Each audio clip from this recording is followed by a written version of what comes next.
Applying for plumbing approvals is easy, accessible, and convenient when you use WASA's Plumbing and Building Development Approval Online System.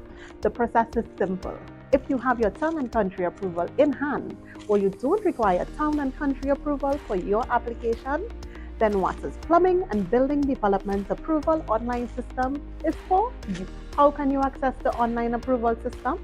Follow these steps.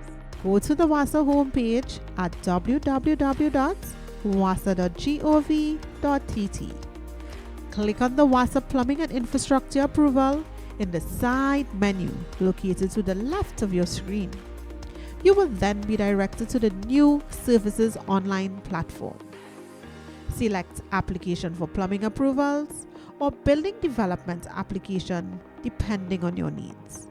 You will then be directed to the online application form.